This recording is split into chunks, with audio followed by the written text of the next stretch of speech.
Welcome to the Butterfly Effect. I'm Chris Horner. This is stage 4 of the 2023 Tour de France, and it's 182 kilometers in length, about 115 miles. It's going to be the second sprint stage here at the Tour de France because yesterday's stage 3 was won by Jasper Philipsen, and so you know Alpecin de Koenig are going to want to try to control everything here on stage 4 so they can go for that second stage race victory here in the Tour de France. And you know, because we're at the Tour de France, there's a ton of other teams that are interested in a field sprint because Fabio Jakobsen from Pseudo Quickstep here, Caleb Ewan, the Australian rider, well, he's been missing a big Tour de France stage victory. So Lotto's Destiny are certainly going to want a field sprint. And when you look at the host of teams here at the 2023 Tour de France, there's 22 teams total, and at least 10 have quality sprinters, and 15 teams have a sprinter in their team. So you know there's not a whole lot of motivation to go up the road when you look at the parcours at 182 kilometers, and the only thing really exciting is the KOM point that's there at about just under 30 kilometers to go for one measly KOM point. Not a whole lot of reason to get too motivated to try to get in the breakaway here on stage 4 of the Tour de France.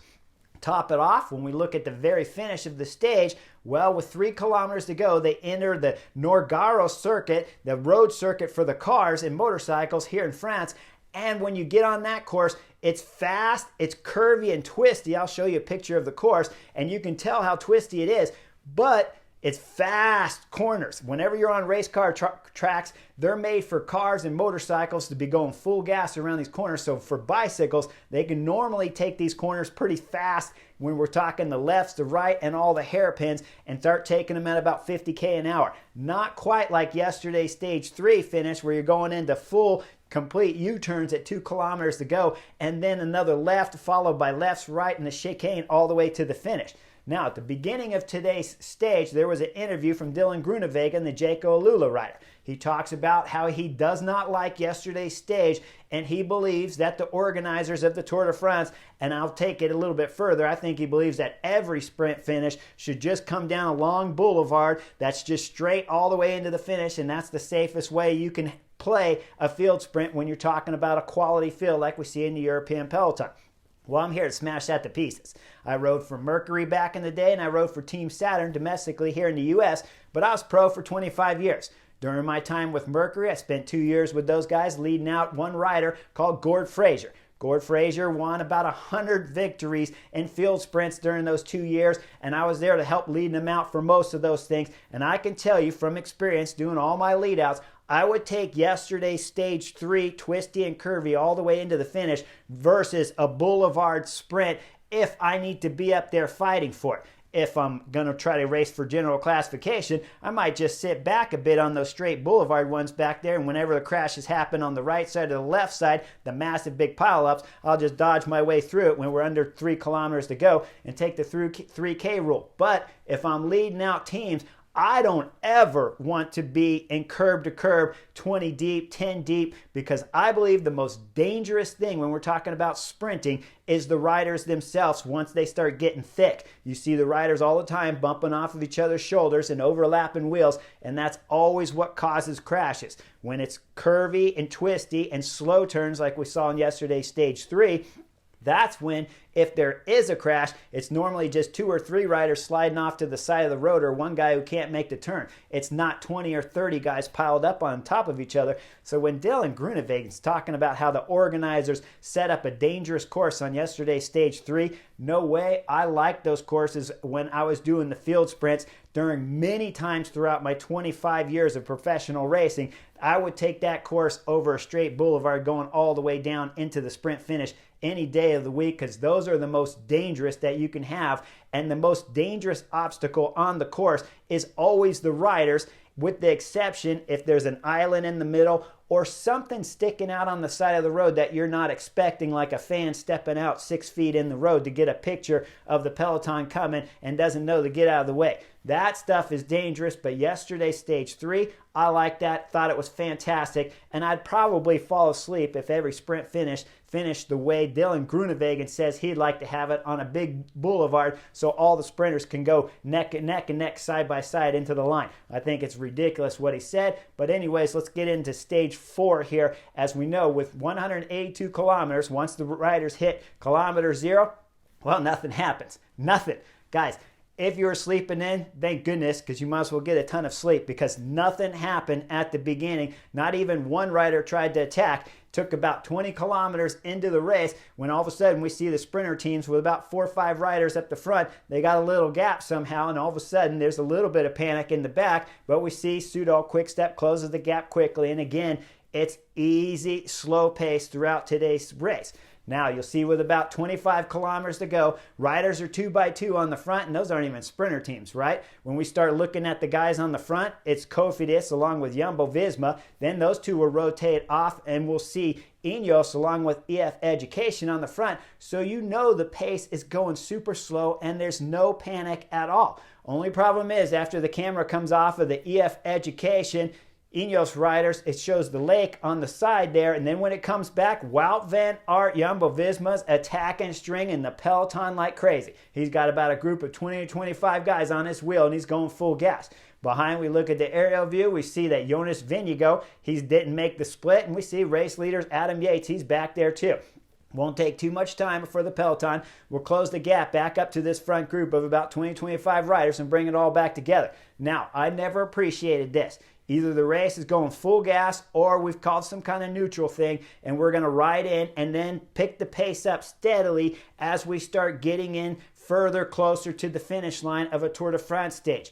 If you're back there and everyone's agreed that we're not going to race on today's stage until we get to the finish or some intermediate sprint competition, that's okay. But otherwise, I think this is ridiculous when you see Wout van Aert on the front and pulling 25 guys. It's never going to work. There's always going to be guys sitting on his wheel that have pure time sprinters back there. And the plan on today's race for all the teams that started stage 4 here of the Tour de France is make it a field sprint, not help Wout van Aert get up the road. So you know it's going to get brought back. But we look at the back of the peloton, you see Tom Pidcock back there from Team Ineos. You know for sure he wasn't happy, probably visiting his car or taking a nature break when Wout van Aert's up there messing around, stringing it all out. Everything comes back together, and we start getting into about 95 kilometers to go as the intermediate sprint competition starting to come up. We see it's Alpecin de Koenig with 5 guys on the front, and they're drilling it like crazy. As we get closer to the intermediate sprint, it's Quinn Simmons from Trek Segafredo, the U.S. national champion this year in 2023, as he's trying to get Liddell Trek up to the front so Mads Pedersen can get maximum sprint point competition here. He's coming by on the right side, his legs blow, he drops anchor, and then Alpecin de Koenig do a straight up marvelous 100% correct lead out here for Jasper Philipsen to win the intermediate sprint competition and gain maximum points on Mads Pedersen behind from Liddell Trek. This was perfect intermediate sprint lead out when we compare it to yesterday's miserable job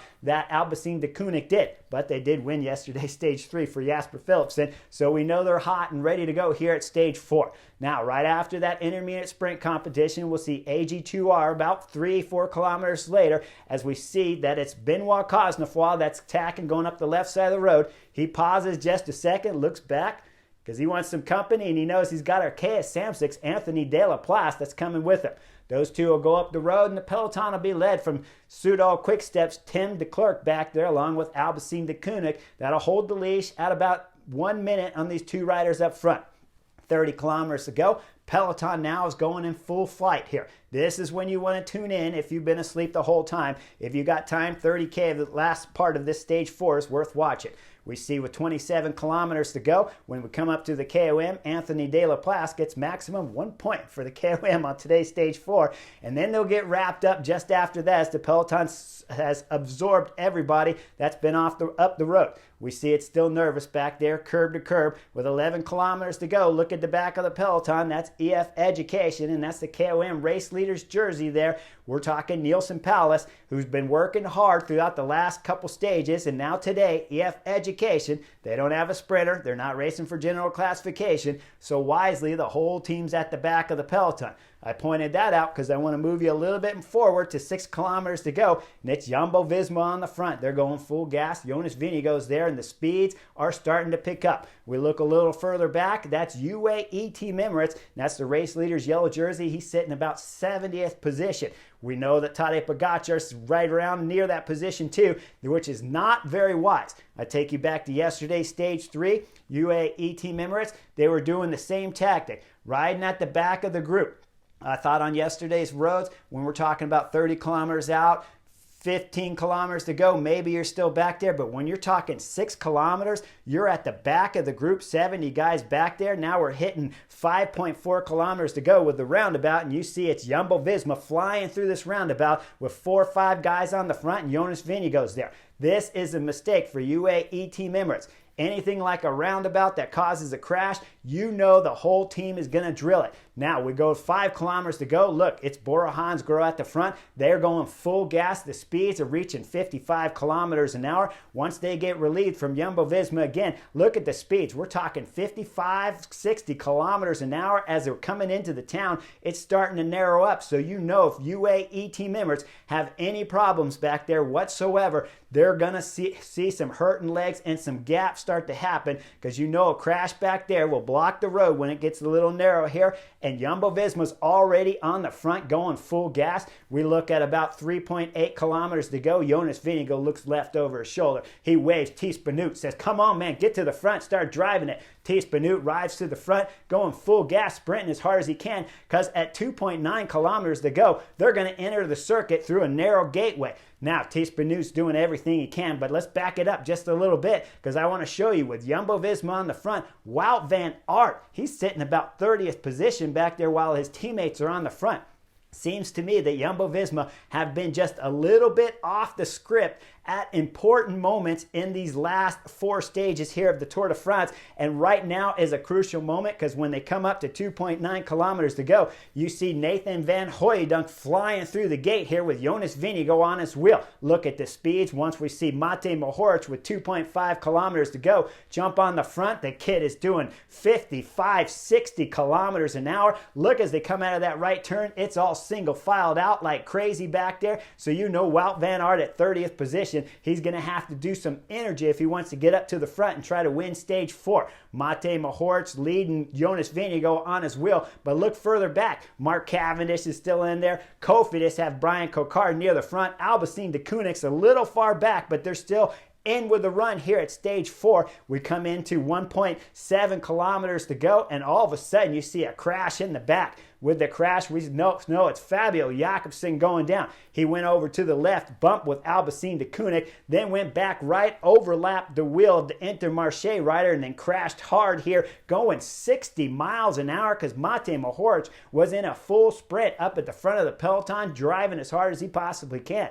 Now, as Matej Mohoric starts to blow, look, it's the Cofidis boys. 2 Cofidis riders, one leading out, Brian Cocard going full gas. Who would have thought we'd get on this final circuit, 1.5 kilometers to go. We see Cofidis on the front, but they are, and they're driving hard. We know Brian Cocard wants a shot here, winning stage 4.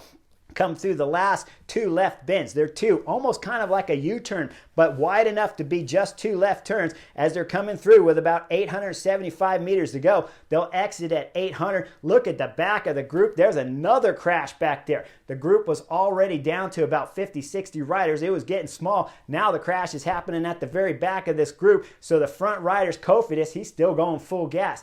800 meters, it's Soren Vorenskjold from UNO-X. UNO-X rider, he's got Alexander Kristoff on his wheel, and he starts accelerating past the Cofidis rider. He's going full gas. We look again further back at 550 meters to go. Lidl Trek, that's Stuyven. Stuyven's got Mads Pedersen on his wheel. He's a little too far back, so he's doing a full acceleration, and he'll drop Mads Pedersen off on the Christophe Laporte from Jumbo-Visma's wheel, sitting about 5th position. All right, we still got UNO-X, Warren on the front. Then we're getting into 400 meters to go. This is when we see this Biniam Girmay. Look back, just back there, about 10th spot there. Biniam Girmay, that's on the left side of the peloton. And then we see the push. It's coming from Matthew van der Poel. He's going to push out hard left. When he does, he has Jasper Philipsen on his back wheel, pushes Biniam Girmay, the Eritrean sprinter, a little bit off to the left and opens up a gap big enough there that Jasper Philipsen, his sprinter, can follow. As the 2 follow out and get a straight line going to the front, we see that all of a sudden Mark Cavendish looks back back, and he's looking straight at Matthew van der Poel. He knows he's got to change wheels. Only problem for the British rider, he's a little bit overlapped with the wheel in front of him, so he's going to have to hesitate, back off the wheel a little bit, and as Matthew van der Poel comes flying by, all of a sudden we see that as Cavendish is getting out, but we see Luca Mesgis has followed the wheel there of Jasper Philipsen. Now we got Jasper Philipsen just behind Matthew van der Poel. We got Luca Mesgis in the middle, and we got Cavendish as all three riders are starting to squeeze together. Matthew van der Poel's going full gas, and we're getting under 200 meters to go. Once we see with 200 meters to go, Jasper Philipsen won the battle for Matthew van der Poel's wheel behind. Then Phil Bauerhaus had come up from the back, so Cavendish has gotten bumped all the way back. We look over there at Uno X rider Alexander Kristoff. He started to sprint around Soren Vorenskol to the right side of the road. Vorenskol, though, is looking over at 175, watching Matthew van der Poel come flying by. As he's watching Matthew van der Poel coming flying by with Jasper Philipsen on his wheel, he's drifting to the left like this. He just misses the back wheel of Brian Coquard and then takes out the next Cofidis rider, Alex Zingel. Now those two riders will go down and crash hard. Look there of Soren just hitting the bars, the bars against the fencing there as his bars twist and his front wheel's going one direction, his bars are the other way, and he's still holding on. He goes down along with the Cofidis rider. Now let's take the camera back up front.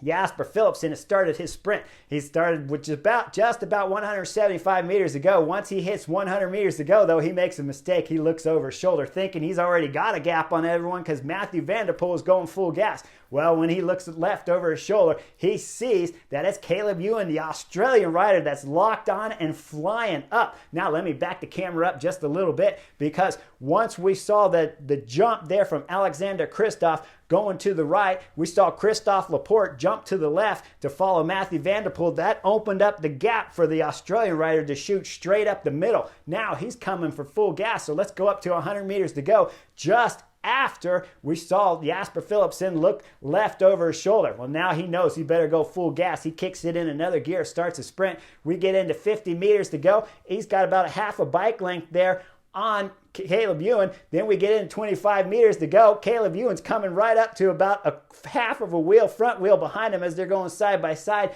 10 meters to go. It's a bike throw at the line. Nobody knows who won. As both riders pass the line, you can tell how exhausted they are. Their heads drop down to the handlebars as neither Jasper Philipsen or Caleb Ewan know for sure who won the stage. Now they'll go around on the track there just for a little bit longer, and we'll finally see that Jasper Philipsen hears that he won today's stage 4 for a back-to-back victory here at the Tour de France, stage 3 and stage 4 for Alpecin de Koenig.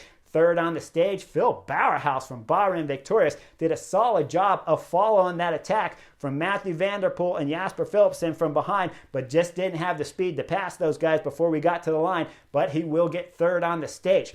The general classification, no change amongst the top. At the top there in the race leader's yellow jersey, as Adam Yates will hold on to yellow, and Tadej Pogacar still second. Jonas Vingegaard continues to stay in his place. There was a change in the green race leader's jersey, though, as Jasper Philipsen, with his 2 back-to-back stage victories here at the Tour de France, will move himself into the green points competition jersey here at the Tour de France. KOM jersey, of course, was Neilson Powless, who took a rest day here, but he's got something to look forward to on tomorrow's stage 5 because we're into the first real mountain stage here of the Tour de France, as the stage will finish as it goes over Col de Mary Blanc and then a 20-kilometer descent to round out the first mountain stage here at the Tour de France. Let's talk just a little bit more about today's tactics, though, here on stage 4 when we're talking Jumbo-Visma. Before, with about 5 kilometers to go, Wout van Aert lost his lead-out guys up there who are helping Jonas Vingegaard. We see it was Laporte up there just behind Jonas Vingegaard the whole time that was waiting for the big guy, Wout van Aert, to come up. Now, I saw him with about 1.3 kilometers to go as he came up from the back following Bora Hansgrohe and got up to a solid position, but didn't take it all the way up to Christophe Laporte. When I show you in the picture, Christophe Laporte looks left. At the same point in time, I'll show you the next picture. That's Wout van Aert coming, so I'm sure Christophe Laporte thought, I just need to stay here in this position. The big guy, sprinter, Wout van Aert, monster, will come back up onto my back wheel, and I'll start the sprint. But instead, Wout van Aert made tactical mistakes here again on stage 4. Jumbo-Visma, like I said, they've been off the page. You can afford to make mistakes in your training before you get to the race, but you can't make mistakes the closer you get to the racing with your training. Same happens in the race. When it's a 182 kilometer stage, you can make mistakes at the beginning, but once you get closer and closer to the finish, you can't afford to make mistakes. When they entered into the narrow fencing there to come onto the race course here at 2.9 kilometers to go, Wout van Aert needed to be with his team right there, and it would have made everything completely different outcome here for Jumbo-Visma if he had stayed with his team. For some reason, Jumbo-Visma are not gelling, and I'm only bringing it up because this is the first 4 stages here of the Tour de France, and we haven't seen these guys all on the same page yet. And I think today's stage 4 is another marker that we see Jumbo-Visma's not riding 100%. Even though you're like, Chris, I'm not riding 100%. They got Jonas Vingegaard into the first gate ahead of everybody and kept him in good position while UAE team Emirates were at the back taking a risk there that if a crash happened, they could lose a minute on today's stage without a doubt if something happened back there with 10 kilometers to go and Jumbo-Visma's on the front going full gas. Make sure you guys like and subscribe. Got all kinds of more tactical details for you and stories coming up in stage 5, I'm sure. I always sit up here and think about something when I'm watching each of the stages. But when you're sitting between Saturn and Mercury, you know everything's going okay. So like and subscribe up to the Butterfly Effect, and I'll see you on the next edition for stage 5 of the Tour de France.